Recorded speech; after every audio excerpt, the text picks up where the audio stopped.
Welcome to stone dictation. अगर आप channel पर नए हैं चैनल को सब्सक्राइब कर लें और बेल आइकन जरूर दबाएं। डिक्टेशन 5 सेकंड बाद शुरू होगा। Ready start. अध्यक्ष महोदय, मैं आपका आभारी हूँ कि आपने मुझे बोलने का अवसर दिया। इस देश के वर्तमान भारी संकट के समय में और विशेष रूप से उस समय जबकि हम लड़ाई से अभी निवृत्त हुए हैं और आकाश में लड़ाई के बादल दूसरी तरफ से आने शुरू हुए हैं।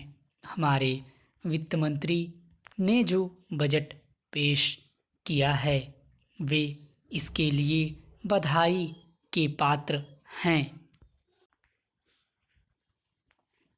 यद्यपि भिन्न भिन्न पहलुओं को लेकर आलोचनाएं की गई हैं, लेकिन यदि उनकी कठिनाइयों को भी देखा होता कि राष्ट्र को किन किन संकटों का सामना करना पड़ रहा है, इस बात पर भी अगर मेरे से पहले बोलने वाले वक्ताओं ने विचार किया होता तो मेरा विश्वास है कि उनकी आलोचनाओं का आधार कुछ दूसरा होता।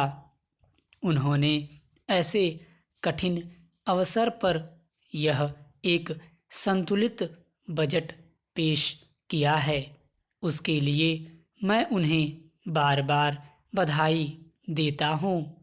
लेकिन साथ ही साथ मैं अपना यह कर्तव्य समझता हूँ कि कुछ ऐसे विचार भी उनके सामने प्रस्तुत करूँ जिससे उनकी कठिनाइयाँ कुछ हल हो जाएं।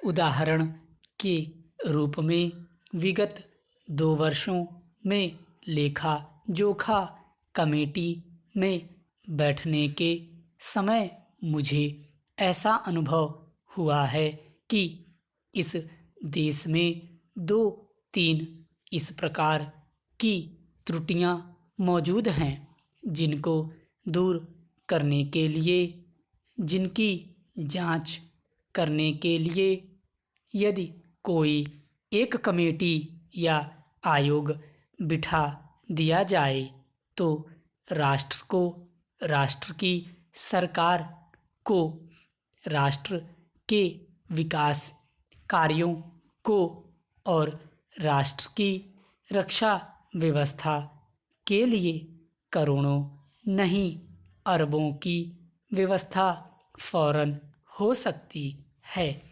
केवल शासन को जागरूक होकर कुछ कदम उठाने की आवश्यकता है। अभी कुछ छिपे हुए धन का जिक्र किया गया। सरकार ने भी समय समय पर ऐसा आभास दिया है कि इस देश में लगभग 30,000 करोड़ रुपए का धन छिपा मौजूद है।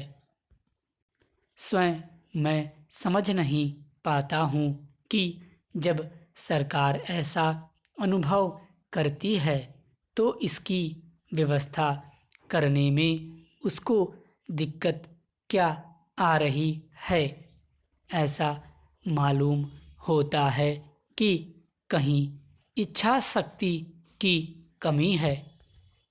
भारत की इस सरकार ने अपनी शक्ति का ठीक से उपयोग करके उस दुश्मन के दांत खट्टे किए जिसके कि ऊपर विश्व की शक्तिशाली और इंग्लैंड जैसी शक्तियों का अटूट सहारा था और जिसको कि उन्होंने हमारे विरुद्ध उकसा कर खड़ा किया था और अपना पूर्ण सहयोग दिया था। स्टॉप। अगर डिक्टेशन अच्छा लगा हो तो वीडियो को लाइक करें, शेयर करें और ऐसे डिक्टेशन डेली पाने के लिए चैनल को सब्सक्राइब करें। साथ में बेल आइकन जरूर दबाएं ताकि कोई नोटिफिकेशन मिस